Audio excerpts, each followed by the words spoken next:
My name is Holly. My husband and I bought a flat in Bermondsey in London in 2017.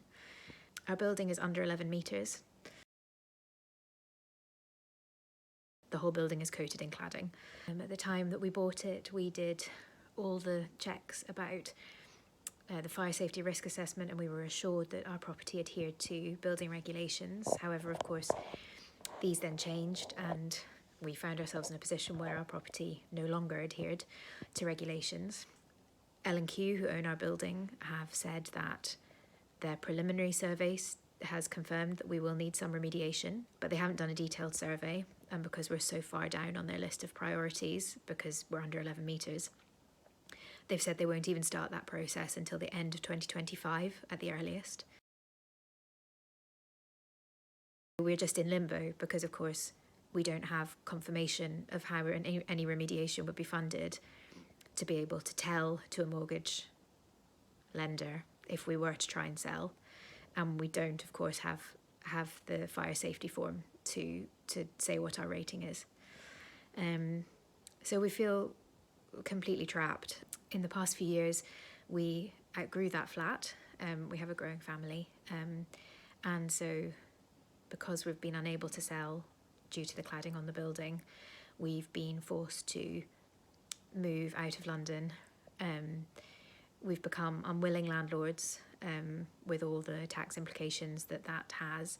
And of course now, even if we were able to get together a deposit to buy a new property, that would be our second property. So there would be all the financial disadvantages that go with that.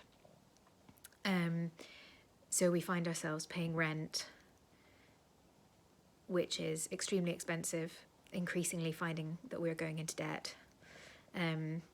Because we've been unable to sell our property, we also have had to extend the lease, which cost us £12,000, which of course we didn't have, and has just worsened our already disastrous financial situation. We feel quite hopeless about the whole situation. I can't really stress enough the amount of mental pressure and stress this has put on us, on our relationship, on me during my pregnancy, and not to even mention the financial stress that it's placed us under. I've written to my MP where we own the flat, but I'm told that he's unable to reply to us because we're no longer his constituents, even though we own the property there. I've written to our current MP, but because we're now in Scotland, she isn't able to help us a huge amount because we don't own the property in Scotland. And I've written to the Department of Housing, but haven't received a reply. And I think without confirmation of what we would be expected to pay, they would say that there is little that they can do. So for now, we are just in limbo, in a position where two people working full-time with good jobs who have done everything that you're told you're supposed to do suddenly find ourselves stuck with a house that has no value, and this indeterminate amount of money that we may be expected to pay to fix that looming over us at some point in the future.